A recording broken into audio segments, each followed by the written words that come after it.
ओम शांति। ओम शांति। आज की तारीख है 30 अप्रैल 2021। साकार महावाक्य। बाबा कहते, मीठे बच्चे, तुम बाप द्वारा सम्मुख पढ़ रहे हो। तुम बाप द्वारा सम्मुख पढ़ रहे हो। तुम्हें सत्युगी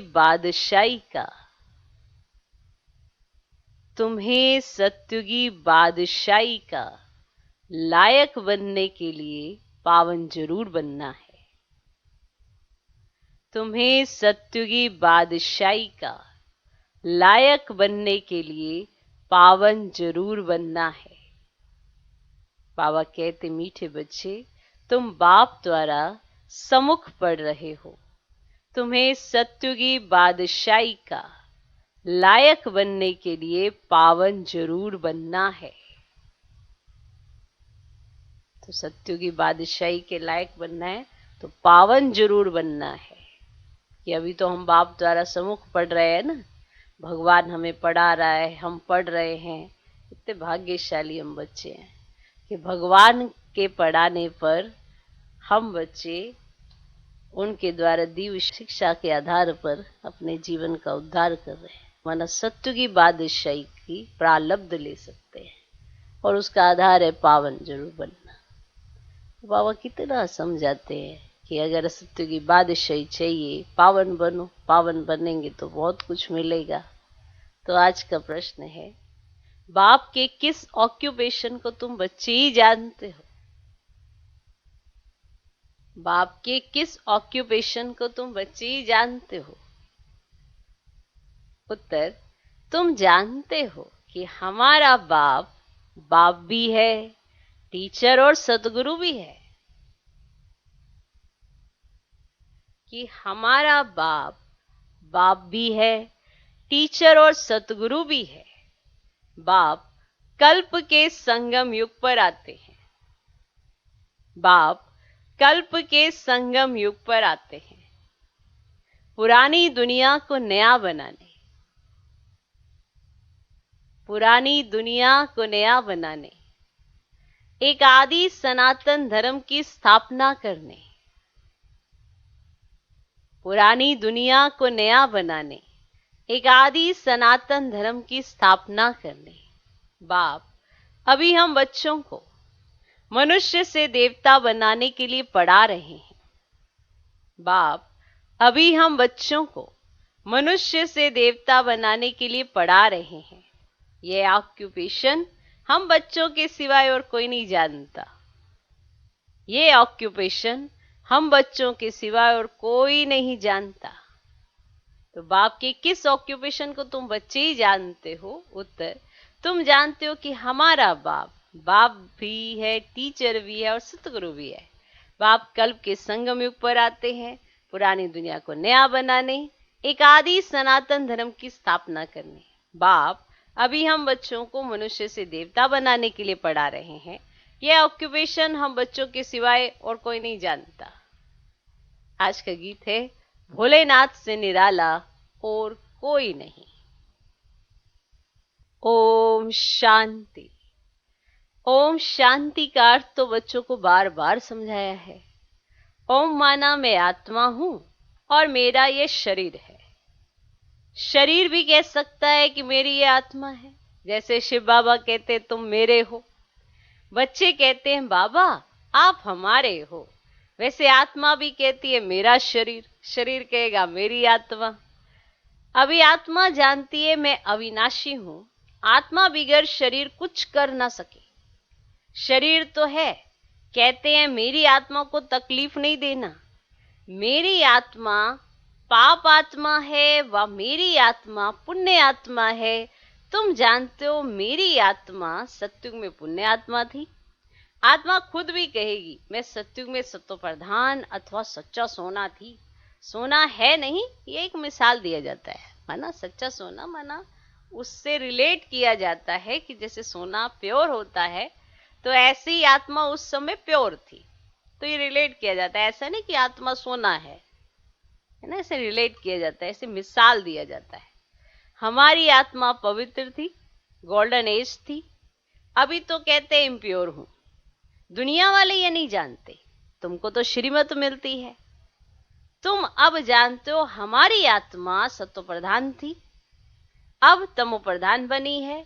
हर एक चीज ऐसे होती है, हर एक चीज ऐसे होती है। बाल, युवा, वृद्ध, हर चीज नए से पुरानी जरूर होती है। बाल, युवा, वृद्ध, हर एक चीज नए से पुरानी जरूर होती है। दुनिया भी पहले गोल्डन एज सत्व प्रधान थी, फिर तमो प्रधान आयरन एज्ड है, तब ही दुखी है।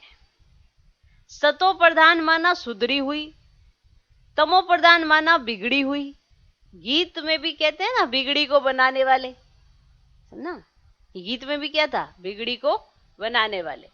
पुरानी दुनिया बिगड़ी हुई है क्योंकि रावण राज्य है और सभी पतित है। सतयुग में सब पावन थे, उनको न्यू वाइसलेस वर्ल्ड कहा जाता है।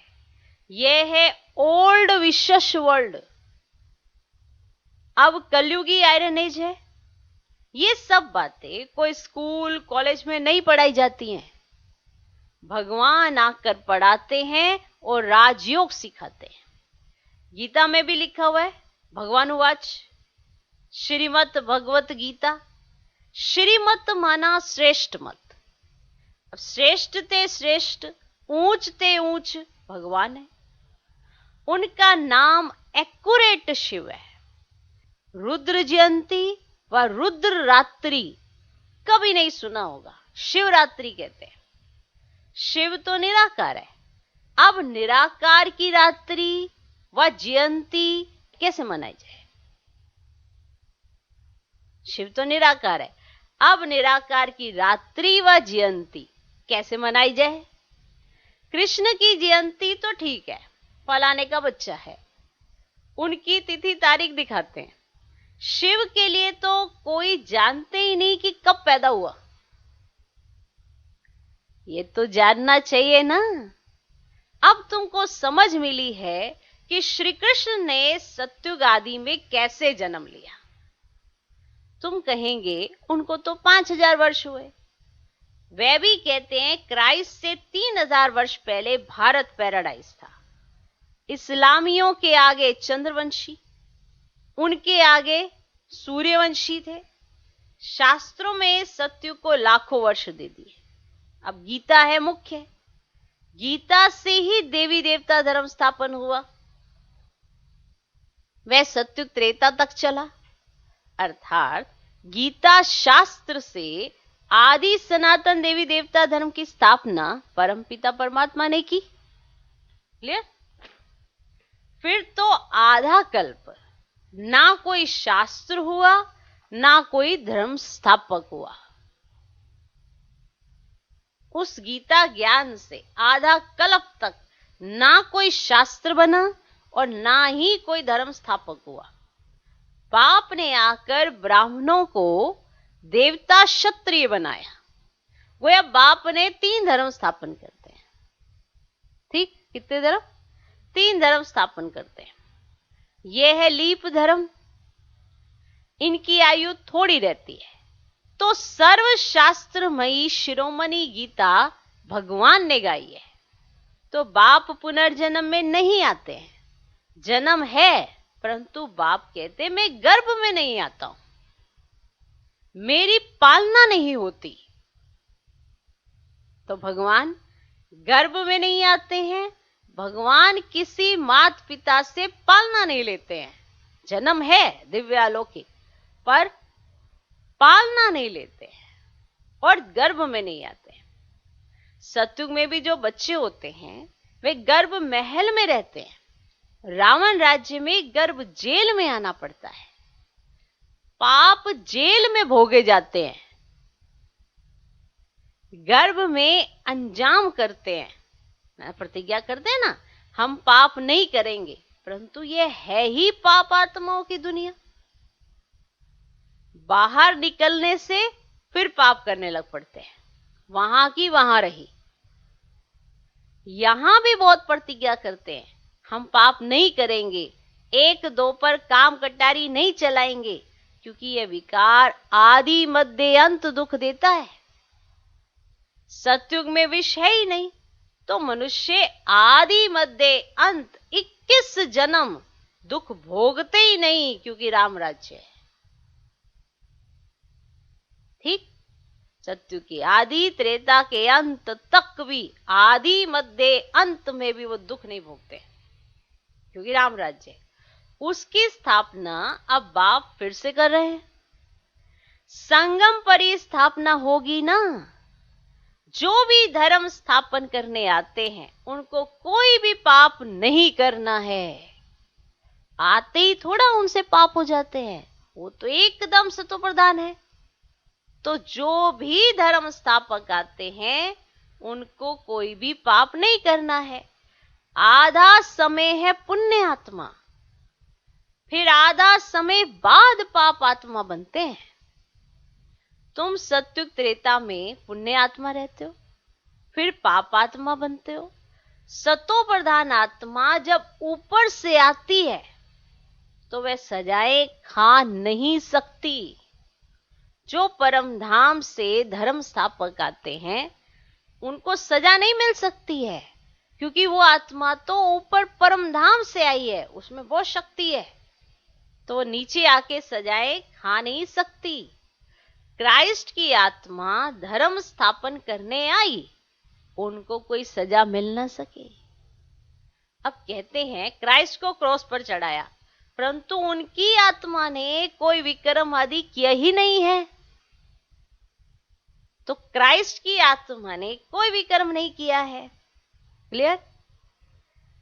तो कहते हैं उनको क्रॉस पर चढ़ाया, परंतु उनकी आत्मा ने, हमारा धर्म स्थापक की आत्मा ने कोई विक्रम आदि किया ही नहीं है। वे जिसके शरीर में प्रवेश करते हैं उनको दुख होता है, वे सहन करते हैं। जैसे इसमें बाबा आते हैं, वे तो है ही सतो प्रधान, कोई भी दुख तकलीफ इनकी आत्मा को होता है, शिव बाबा को नहीं होता है। वे तो सदैव सुख शांति में रहते हैं। क्लियर? एवर सतो प्रधान है, परंतु आते तो इस पुराने शरीर में है ना।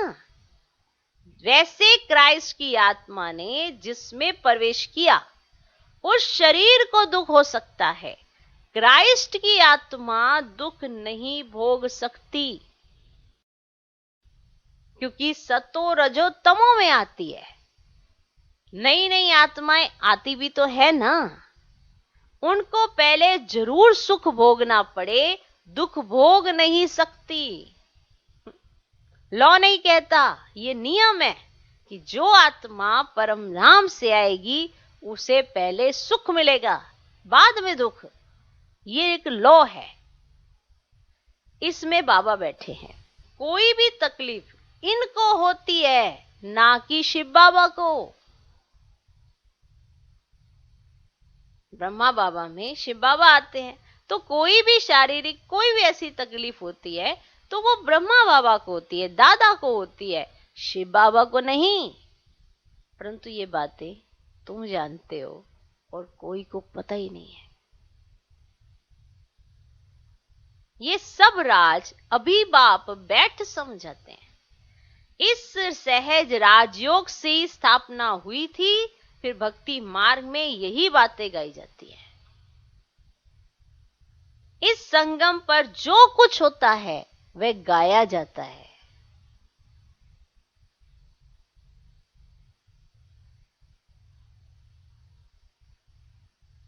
भक्ति मार्ग शुरू होता है तो फिर शिव बाबा की पूजा होती है।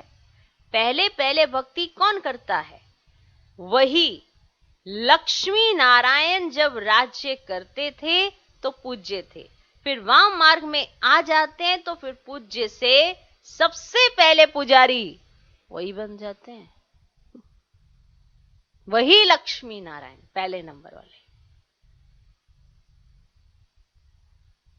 वही लक्ष्मी नारायण जब राज्य करते थे तो पूज्य थे, फिर वाम मार्ग में आ जाते तो फिर पूज्य से पुजारी बन जाते हैं। बाप समझाते हैं तुम बच्चों को पहले पहले बुद्धि में आना चाहिए कि निराकार परम पिता परमात्मा इस द्वारा हमको पढ़ाते हैं।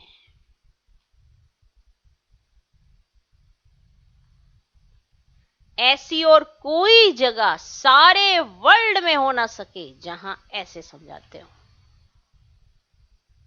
बाप ही आकर भारत को फिर से स्वर्ग का वर्षा देते हैं। त्रिमूर्ति के नीचे लिखा हुआ है, deity world sovereignty is your godfatherly birth right. Shiv Baba आकर तुम बच्चों को स्वर्ग की बादशाही का वर्षा दे रहे हैं, लायक बना रहे हैं। तुम जानते हो बाबा हमको लायक बना रहे हैं। हम पतित थे ना, पावन बन जाएंगे फिर ये शरीर नहीं रहेगा। रावण द्वारा हम पतित बने हैं, फिर परम पिता परमात्मा पावन बनाए, पावन दुनिया का मालिक बनाते हैं। वही ज्ञान का सागर पतित पावन है। ये निराकार बाबा हमको पढ़ा रहे हैं। सब तो इकट्ठा नहीं पढ़ सकते, सम्मुख तुम थोड़े बैठे हो, बाकी सब बच्चे जानते हैं। अभी शिव बाबा ब्रह्मा के तन में बैठ सृष्टि के आदि मध्य अंत का नॉलेज सुनाते होंगे, है ना। बाकी सब अपने अपने स्थानों पर सोच के ऐसे ही बैठे कि अभी तो शिव बाबा तन में बैठकर आदि मध्य अंत की ऐसे नॉलेज सुनाते होंगे। वह मुरली लिखत द्वारा आएगी, ऐसे चिंतन चलता ना। अब जब बाबा मुरली चला रहे हैं तो साथ साथ तो नहीं पहुंच सकती थी, है ना, पहले तो नहीं पहुंच सकती थी। तो फिर बुद्धि में आता है ना कि अभी तो मुरली चला रहे होंगे, फिर मुरली लिखत द्वारा आएगी। और सत्संगों में ऐसा थोड़े ही समझेंगे। आजकल टेप मशीन भी निकली है, इसलिए भरकर भेज देते हैं। वे कहेंगे फलाने नाम वाला गुरु सुनाते हैं, बुद्धि में मनुष्य ही रहता है। यहाँ तो वह बात ही नहीं है। यह तो निराकार बाप नॉलेजफुल है। मनुष्य को नॉलेजफुल नहीं कहा जाता। अब गाते हैं God father is knowledgeful, peaceful, blissful, तो उनका वर्षा भी तो चाहिए ना। उनमें जो गुण है वे बच्चों को मिलने चाहिए, अभी मिल रहे हैं। गुणों को धारण कर हम ऐसे लक्ष्मी नारायण बन रहे हैं। सब तो राजा रानी नहीं बनेंगे। अब गाया जाता है राजा रानी वजीर, वहां वजीर भी नहीं रहता। महाराजा महारानी में पावर रहती है, मतलब डिसीजन मेकिंग पावर उनके अंदर ही इतनी होती है कि किसी वजीर की जरूरत ही नहीं होती। तो महाराजा महारानी में पावर रहती है। जब विकारी बनते हैं तब वजीर आदि होते हैं। आगे मिनिस्टर आदि भी नहीं थे। वहां तो एक राजा रानी का राज्य चलता था, उनको वजीर की क्या दरकार, राय लेने की दरकार ही नहीं, जबकि खुद मालिक है। ये है हिस्ट्री ज्योग्राफी। परंतु पहले पहले तो उठते बैठते ये बुद्धि में आना चाहिए कि हमको बाप पढ़ाते हैं, योग सिखाते हैं, याद की यात्रा पर रहना है। अभी नाटक पूरा होता है, हम बिल्कुल पतित बन गए हैं, क्योंकि विकार में जाते इसलिए पाप आत्मा कहा जाता है। अब सत्य में पाप आत्मा नहीं होते, वह वहां पर है पुण्य आत्माएं। वह है प्रारब्ध जिसके लिए तुम अभी पुरुषार्थ कर रहे हो। अब तुम्हारी है याद की यात्रा, जिसको भारत का योग कहते हैं, परंतु अर्थ तो नहीं समझते ना। योग अर्थार्थ याद। अब जिससे भी कर्म विनाश होते हैं, फिर यह शरीर छोड़ घर चले जाएंगे, उसको स्वीट होम कहा जाता है। आत्मा कहती है हम उस शांति धाम के रहवासी हैं, हम वहां से नंगे आए हैं, मना शरीर आए हैं, यहाँ पाठ बजाने के लिए शरीर लिया है। यह भी समझाया है माया 5 विकारों को कहा जाता है। ये 5 भूत है। काम का भूत, क्रोध का भूत, नंबर 1 है देह अभिमान का भूत। ये तो बहुत खतरनाक है। बाकी सब भूत तो दिखाई भी दे देते हैं, ये तो दिखाई भी नहीं देता, है ना। अहंकार ही आ जाता है, किसी भी चीज का अहंकार होना। सेवा का भी अहंकार आ जाता है, मुझसे अच्छी सेवा तो कोई करता ही नहीं। ये सब देह अभिमान में आ जाता है। देह, देभान और देह से जुड़े हुए पदार्थ, कुछ भी उसका अभिमान आया, सब देह अभिमान है। बाप समझाते हैं सत्युग में ये विकार होते ही नहीं, उसको निर्विकारी दुनिया कहा जाता है। विकारी दुनिया को निर्विकारी बनाना ये तो बाप का ही काम है। उनको इस सर्वशक्तिमान ज्ञान का सागर पतित पावन कहा जाता है। इस समय सब भ्रष्टाचार से पैदा होते हैं। अब सत्युग में यही वाइसलेस दुनिया है, सत्युग में ही वाइसलेस दुनिया है। बाप कहते अब तुमको विश्व से वाइसलेस बनना है। कहते हैं इस बिगर बच्चे कैसे पैदा होंगे, तो बाप समझ जाते हैं अभी तुम्हारा ये अंतिम जन्म है, मृत्यु लोक ही खत्म होना है, फिर इसके बाद विकारी लोग होंगे ही नहीं, इसलिए बाप से पवित्र बनने की प्रतिज्ञा करनी है। अब ये जितने सारे ये चीजें निकली हुई हैं, या कि आप पहले से किसी ने सोचा था निकलेंगे, साइंस से ऐसे ऐसी प्रोग्रेस हो गई, किसी ने सोचा था? तो जब वो साइंस ऐसे कर सकती है तो योग बल क्या करेगा? सोचो तो सही, योग बल से तो क्यों नहीं होगा? अब साइंस से देखो क्या से क्या हो रहा है, तो योग बल से क्या क्या होगा सोचो। तो मृत्यु लोक ही खत्म होना है, फिर इसके बाद विकारी लोग होंगे ही नहीं। जब विकारी होंगे नहीं, निर्विकारी होंगे, तो संतान भी तो योग से पैदा होगी ना, तो विकारी लोग होंगे ही नहीं, इसलिए बाप से पवित्र बनने की प्रतिज्ञा करनी है। कहते हैं बाबा हम आपसे वर्षा अवश्य लेंगे। वे कसम उठाते हैं झूठा। अब गॉड जिसके लिए कसम उठाते हैं उसको तो जानते ही नहीं, वे कब कैसे आता है, उनका नाम, रूप, देश, काल क्या है, कुछ भी नहीं जानते। तो बाप आकर अपना परिचय देते हैं। अभी तुमको परिचय मिल रहा है, दुनिया भर में कोई भी गॉड फादर को नहीं जानते हैं, बुलाते भी है, पूजा भी करते हैं, परंतु ऑक्यूपेशन को नहीं जानते हैं। अभी तुम जानते हो परम पिता परमात्मा हमारा बाप, टीचर, सतगुरु है। ये बाप ने खुद परिचय दिया कि मैं तुम्हारा बाप हूं, मैंने इस शरीर में प्रवेश किया है। प्रजापिता ब्रह्मा द्वारा स्थापना होती है किसकी? ब्राह्मणों की। फिर तुम ब्राह्मण पढ़कर देवता बनते हो, मैं आकर तुमको शूद्र से ब्राह्मण बनाता हूं। तो बाप कहते मैं आता ही हूं कल्प के संगम युग पर। कल्प 5000 वर्ष का है, ये सृष्टि चक्र तो फिरता रहता है। मैं आता हूं पुरानी दुनिया को नया बनाने और पुराने धर्मों का विनाश कराने, फिर मैं आदि सनातन देवी देवता धर्म स्थापन करता हूँ। तो बच्चों को पढ़ाता हूँ, फिर तुम पढ़कर 21 जन्म के लिए मनुष्य से देवता बन जाते हो। अब देवताएं तो सूर्यवंशी, चंद्रवंशी प्रजा सब है, बाकी पुरुषार्थ अनुसार ऊंच पद पाएंगे। अभी जो जितना पुरुषार्थ करेंगे वही कल्प कल्प चलेगा। समझते कल्प कल्प ऐसा पुरुषार्थ करते ऐसे ही पद जाकर पाएंगे। ये भी तुम बच्चों की बुद्धि में है कि हमको निराकार भगवान पढ़ाते हैं, उनको याद करने से ही विकर्म विनाश होंगे, बिगर याद किए विकर्म विनाश हो नहीं सकते। मनुष्य को यह भी पता ही नहीं है कि हम कितने जन्म लेते हैं। अब शास्त्रों में कोई ने गपोड़ा लगा दिया 84 लाख जन्म, है ना, गपोड़ा ही तो मार दिया ना। तो अभी तुम जानते हो 84 जन्म में ये अंत का समय ना, फिर हमको स्वर्ग में जाना है। पहले मूल वतन में जाकर फिर स्वर्ग में आएंगे। अच्छा, मीठे मीठे सीखी लदे बच्चों प्रति मात पिता बाप दादा का याद प्यार और गुड मॉर्निंग। रूहानी बाप की रूहानी बच्चों को नमस्ते। हम रूहानी बच्चों की भी रूहानी बाप को नमस्ते नमस्ते नमस्ते। Good morning good morning good morning. धारणा के लिए मुख्य सार। पहला पॉइंट, बाप से जो पवित्र बनने की प्रतिज्ञा की है उस पर पक्का रहना है।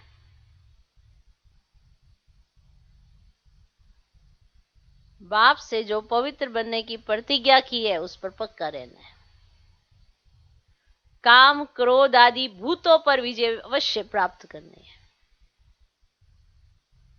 बाप से जो पवित्र बनने की प्रतिज्ञा की है उस पर पक्का रहना है। काम क्रोध आदि भूतों पर विजय अवश्य प्राप्त करनी है। दूसरा पॉइंट, चलते फिरते हर कार्य करते पढ़ाने वाले बाप को याद करना है।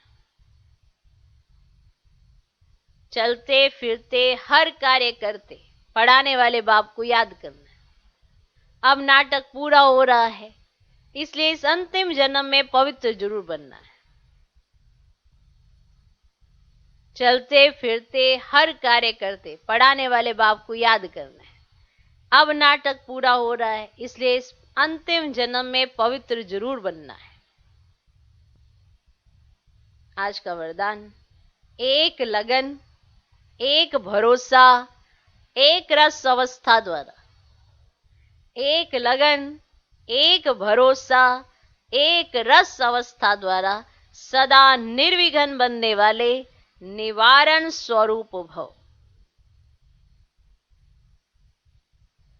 एक लगन, एक भरोसा, एक रस अवस्था द्वारा सदा निर्विघ्न बनने वाले निवारण स्वरूप भव। सदा एक बाप की लगन, बाप के कर्तव्य की लगन में ऐसे मगन रहो जो संसार में कोई भी वस्तु या व्यक्ति है भी ये अनुभव ही ना हो। ऐसे एक लगन, एक भरोसे में, एक रस अवस्था में रहने वाले बच्चे सदा निर्विघ्न बन चढ़ती कला का अनुभव करते हैं। वे कारण को परिवर्तन का निवारण रूप बना देते हैं। कारण को देख कमजोर नहीं बनते, निवारण स्वरूप बन जाते हैं। तो एक बाप के कर्तव्य की लगन में ऐसे मगन रहो जो संसार में कोई भी वस्तु या व्यक्ति है भी ये अनुभव ही ना हो। ठीक है, ऐसी लगन हो और ऐसा उसमें मगन हो। तो इसके लिए क्या करना है, आज से 7 दिन तक मौन रखना है। तो आज से 7 दिन तक विशेष मौन रखें, जो एक की लगन में मगन रह सके और आपको अंदर से एहसास हो जैसे तो कोई है ही नहीं, ना कोई किसी भी चीज पर आपका आकर्षण जाए। इसलिए मौन रखो, मौन, कंप्लीट साइलेंस रखो। इस समस्या से जो चारों तरफ घूम रही है, उससे शांति की शक्ति से इस पर जीत पाई जाती है। तो कंप्लीट 7 दिन का मौन रखना है। आवश्यकता पड़े तो बहुत धीरे से बात करनी है। अगर कोई कुछ पूछे तो रिस्पॉन्ड जरूर देना है, लेकिन वार्तालाप नहीं करनी है, किसी भी टॉपिक पे बात नहीं करनी है। ठीक, कंप्लीट 7 दिन का मौन सभी बच्चे रखेंगे, क्योंकि चारों तरफ अभी ये जो महामारी है इतना विकराल रूप ले रही है। लेकिन अगर आप अपने अंदर की शक्ति को जगाएंगे, तभी एक ओरा बनाएंगे, तभी एक आपका आवरण बनेगा, एक ओरा बनेगा। जैसे किसी चीज से आपने अपने आप को एक कमरे में तो बंद कर लिया, लेकिन अब आप अंदर के कमरे में बंद हो जाओ, क्योंकि जितनी वाचा में भी आते हैं उतनी भी तो एनर्जी वेस्ट होती है, और इसमें सिर्फ और सिर्फ एनर्जी ही चाहिए। हर समस्या से लड़ने के लिए एनर्जी चाहिए। तो साइलेंस कंप्लीट 7 दिन रखेंगे। चारों तरफ शक्तियों की, माना चाहे शिव शक्तियां को हो या पांडव सेना को हो, सबको आपके माध्यम से जरूरत है इस समय शक्तियों की। अब उन शक्तियों की जरूरत आप दूसरों की तो तब पूरी करेंगे जब आपके अंदर वो अंतर्मुखी अवस्था होगी। तब जाके आप दूसरों को ड्रामा के आधार पर, बाबा की साथ के आधार पर आगे बढ़ा पाएंगे, वरना क्या होगा, खुद ही कमजोर होते रहेंगे। तो इसीलिए 7 दिन कंप्लीट मौन रहें, व्यर्थ बिल्कुल खत्म कर दें, अपने आप को पढ़ाई में, योग में, इसी में व्यस्त कर दें। जैसे कमरे के अंदर रहने के लिए कह दिया जाता है कि आप 14 दिन तक क्वारंटाइन है, माना इस वायरस का लोड खत्म होते होते आपको 14 दिन अंदर रहना है। जब इसका अगर आपके ऊपर असर आ गया है तो 14 दिन में वो खत्म हो जाएगा। तो 7 दिन की तो कितनी महिमा है। तो ये 7 दिन आपको विशेष यही योगाभ्यास करना है, अटेंशन देना है, और ये जरूर करना है। 7 दिन का कंप्लीट मौन। हम सभी शिव शक्तियों से, माताओं से, पांडवों से यही कहेंगे कि आप ये करिए। ठीक है, तो कारण को निवारण में बदलना है। तो कारण को परिवर्तन कर निवारण रूप बना देते। कारण को देख कमजोर नहीं बनते, निवारण स्वरूप बन जाते हैं। और जहां निवारण हो जाता है किसी भी कारण का, तो कारण कब तक रहेंगे। इसलिए निवारण स्वरूप बनना है, कारण नहीं सुनाने। आज का स्लोगन, अशरीरी बनना वायरलेस सेट है, वॉइसलेस बनना वायरलेस सेट की सेटिंग है। अशरीरी बनना वायरलेस सेट है, और वॉइसलेस बनना वायरलेस सेट की सेटिंग है। ओम शांति।